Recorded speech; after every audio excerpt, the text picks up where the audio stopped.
Dans le dernier épisode, nous avons vu comment l'Empire danois s'est vengé de l'Empire Zoulou en annexant la capitale.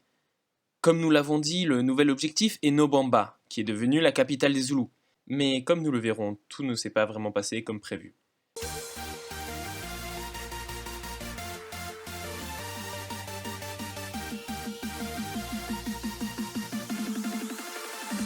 Fort de la capture de deux villes en 70 ans, et sans beaucoup de difficultés, les troupes sont immédiatement envoyées vers la petite île.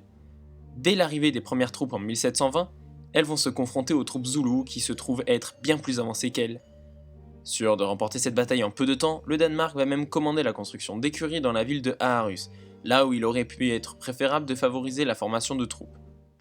En 1730, on assiste enfin au débarquement sur les plages de Nobamba.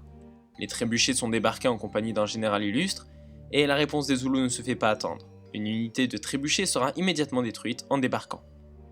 Tandis que des troupes d'archers sur chars avaient contourné l'île pour prendre la capitale à revers, elles ont été bombardées en mer. On l'ignorait alors à l'époque, mais une ville de Zoulous se trouvait sur l'île voisine. Dans les années qui suivirent, le débarquement s'est poursuivi, et les quelques unités survivantes se mirent à bombarder les enceintes de la ville, tout en restant à distance. Malgré les efforts mis en place par les troupes pour rester à distance, il se trouve que les défenses de Nobamba étaient très efficaces. Voyant que la bataille semblait perdue d'avance, les généraux décidèrent de changer de tactique, et firent intervenir une partie des troupes de corps à corps qui étaient restées en réserve sur les îles voisines. En parallèle, un léger incident diplomatique avec le peuple ottoman fut rapidement balayé, quand un de leurs espions fut tué lors d'un vol à Copenhague. Nous avons décidé de passer l'éponge afin de ne pas nous faire de nouveaux ennemis. Ceci aurait été désastreux pour nous. Cette même année, le vote du premier congrès eut lieu.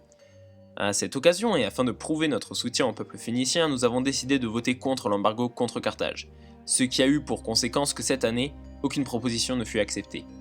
5 ans plus tard, nous faisions une nouvelle proposition. Cette fois-ci, dans le but de renforcer nos alliances, nous avons proposé de voter un financement artistique, proposition qui plaisait particulièrement au Maroc et au peuple siam. Le siège de Nobamba a continué encore une quinzaine d'années, pendant lesquelles furent négociés des accords avec différentes nations, et la formation de troupes dans les villes fut relancée. On vit même en 1775 la naissance d'un grand peintre, Auguste Haak, qui marqua l'histoire avec son tableau au champ de blé qui fut exposé à Copenhague. Cette année, la ville de Nobamba était à notre merci, mais des troupes arrivées du nord ont changé le cours de la bataille. En 1790, nos dernières troupes présentes sur l'île furent tuées et seul un général survécut au combat. En 1805, quelques troupes furent envoyées dans l'espoir de finir le travail, mais devant l'accueil qui leur a été réservé, elles décidèrent de rebrousser chemin. Fut alors entamée une longue phase de reconstruction de notre armée.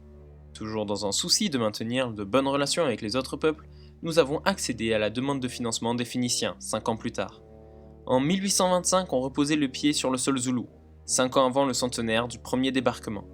Cette fois-ci, nous fûmes plus prudents et la grosse différence avec le premier débarquement est la présence dans nos rangs de bateaux de combat.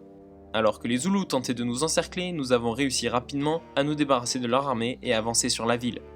En 1852, nous recommencions à bombarder la ville. La même année, le vote du congrès eut lieu et les deux propositions furent acceptées, aussi bien l'embargo sur les cités-états proposé par les Zoulous que le financement artistique. La ville de Nobamba tombait en 1856, nous l'avons annexée et commencé directement la construction d'un tribunal.